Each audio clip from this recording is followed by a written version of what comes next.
mistakes, if you look at it, for these young entrepreneurs or who are coming in the MSME, making a sustainable business model is one important thing, where normally if it goes wrong, then a lot of problems will start coming during the operations. So appropriate assessment of if it is a long-term capital, which is like a debt or equity, that they should be very clear. If it is a manufacturing and service, what kind of working capital is required.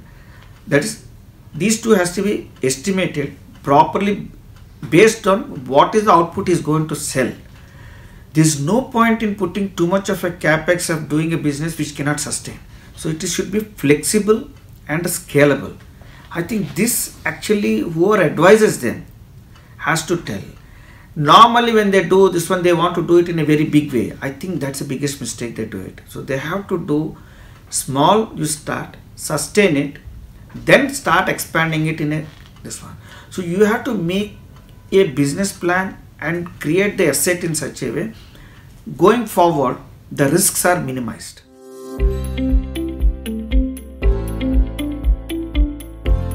So one important risk which they have to minimize immediately is before starting the business, all the approvals and consents they have in place.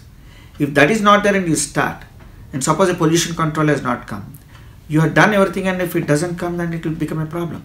So you have to get this one in place. So approvals and consents of a building or starting of a business from ROC and all these things, if you do it, you have everything, then these issues will not come when you are doing the operation.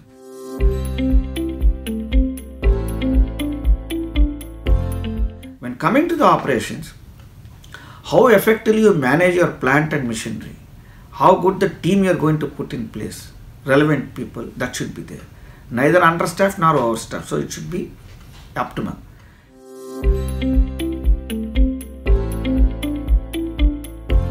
At the same time, the product when it goes out, you have to see how good the marketing is being done, so that you don't keep the inventory with you.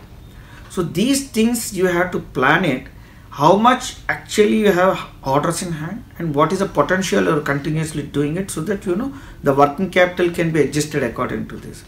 Or if you want to expand some capacity, then you can take the long-term or medium-term loans. So these mistakes can be minimized if you do it. That's one.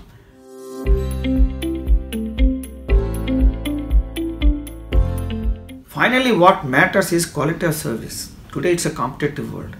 So quality of your product or a service, it should be comparable with the market standard, at least in your category. If that is not there, then the product will not go through. So these are some of the things the entrepreneur has to think.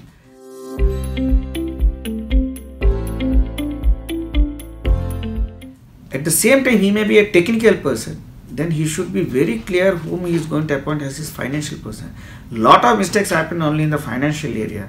Technically they may be very sound, but financially it's a big mess up they do it because they don't hire the right people or right consultant.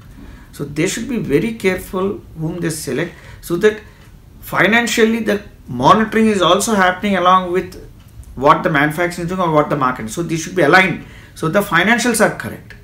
So if any mistake happens, that is having impact on the financials.